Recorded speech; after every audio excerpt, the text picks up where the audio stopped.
Hello, welcome to Doraemon the strategy. So I want to share this theory or just not really theory, but this is just my this is just part of my introspection. So yeah, because anyway I'm born to be a very introspective kind of person. Like so since young, people always think my teacher and my classmate would always call me a very introspective kind of person. So yeah, this is just part of my introspection or you can say my theory on why I think I'm I'm born to be a very good like military strategist in terms of like the way I think, why I'm just very good at like military like strategy, like why I'm good at like coming out of like military strategies, and yeah, what makes me a good military strategist like this is like basically I'm just why I'm a armchair general, like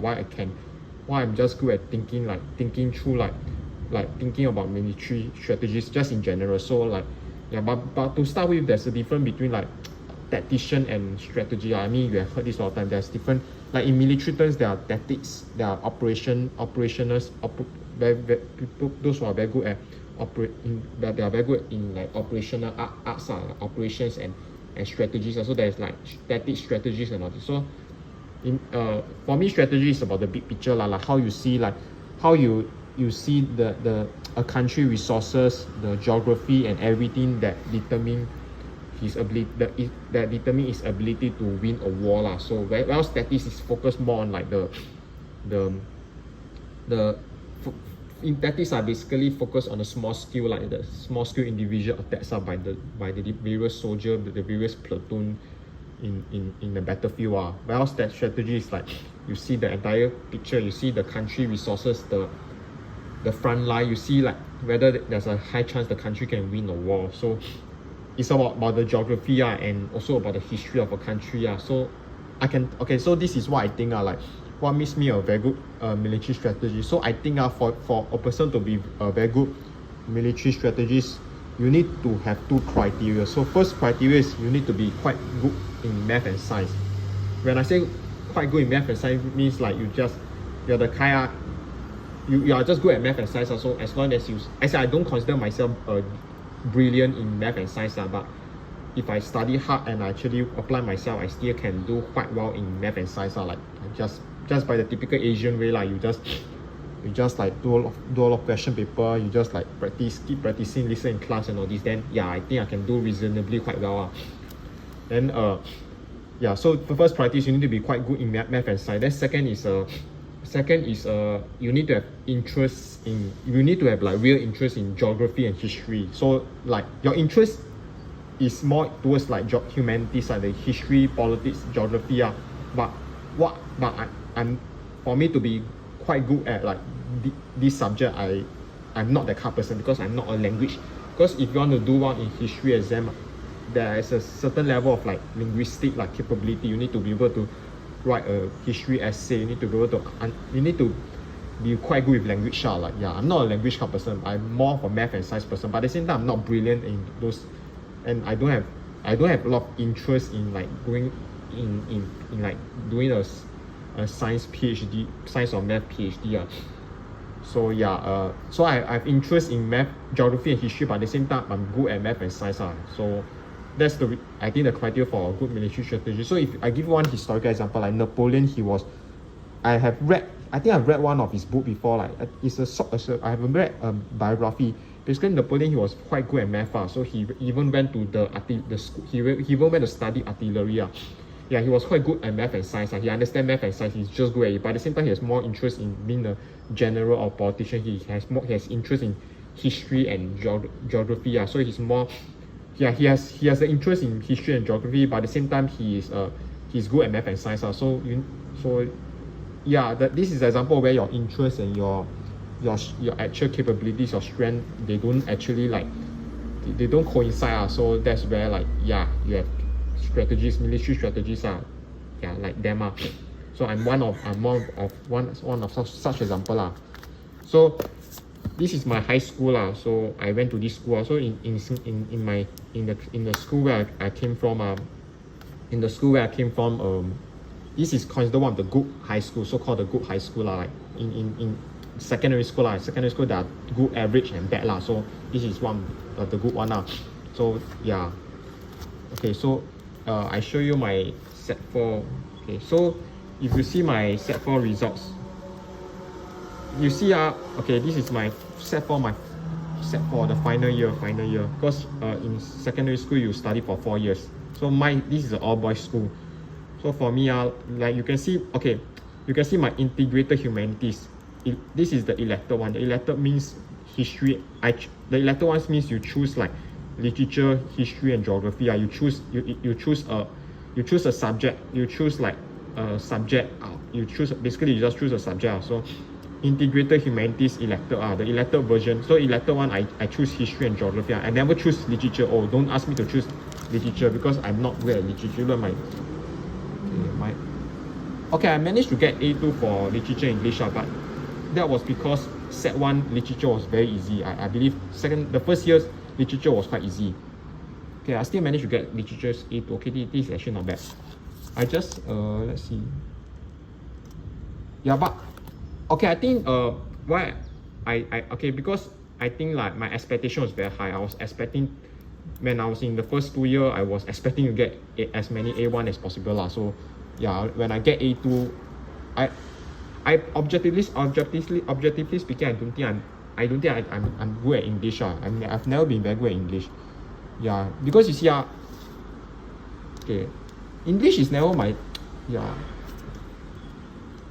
I mean the results here it's not very consistent in reflecting what I'm trying to say. But you see my English just get C5 in set 3. My English is just not very good. Then my English I got B4. Yeah, as in English is something I can try my best but sometimes I do well, but sometimes I just do horribly. I just not good. But Chinese I quite natural lah. Chinese is something I'm quite natural.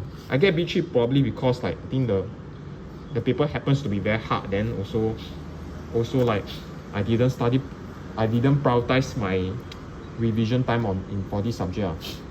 Yeah, Chinese okay A1. Yeah, but Chinese I'm really quite good. So like math, like I generally quite good at math.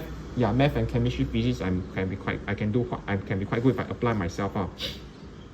Yeah, then yeah, this one is social study. Social study I don't really care. So I get B3 I don't care. But history and geography I tend to have some interest. Quite. Okay, wait first.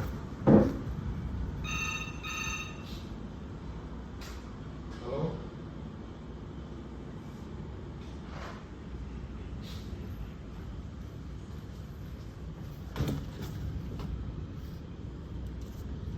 Okay, yeah, history. So yeah, history and geography I have interest. I do like the subject. Oh, sorry.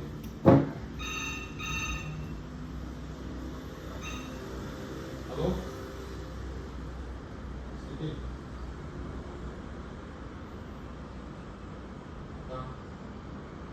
Okay, ask the question.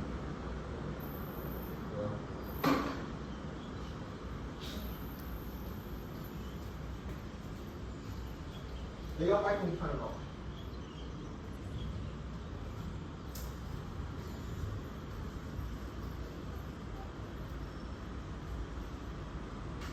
Hello? Yeah, just get from me.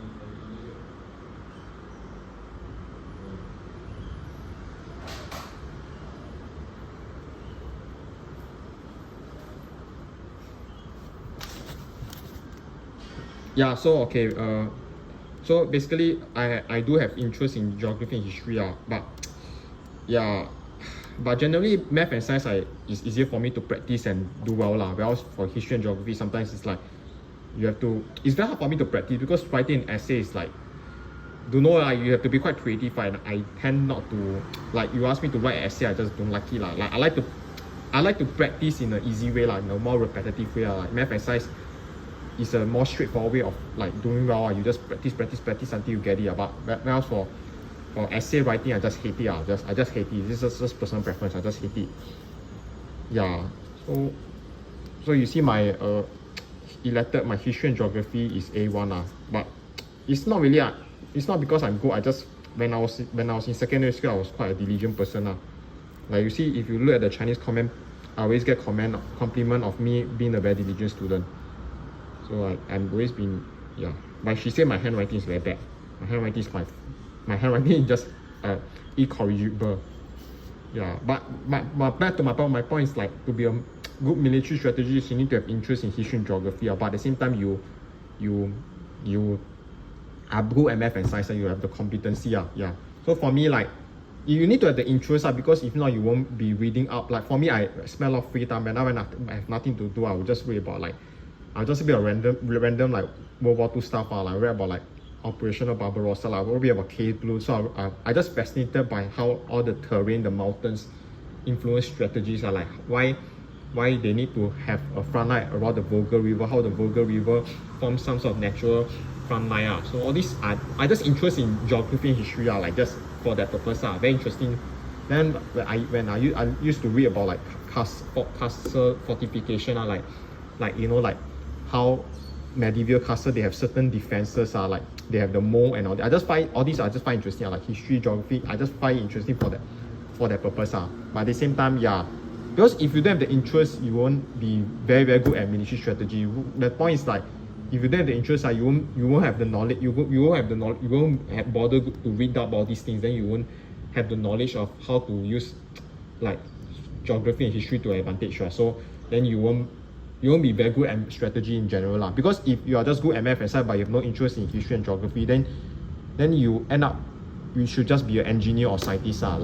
Because that shows your interest is more towards science and math in general. Then you'll be a mathematician or scientist. Because without the interest, you won't have the innate drive to like read on to get as much knowledge as possible. Like for me, I read a lot of I read so many stuff about like the different war. I read about like the different if you ask me, like Italy, I know what is the terrain like all mountainous, not because I read about the Italian campaign in World War II, so I know like there's a lot of mountains there. Then I play a lot of Hoi there, so I know all the different terrain. So it makes me good because I just read about it. So I have the interest.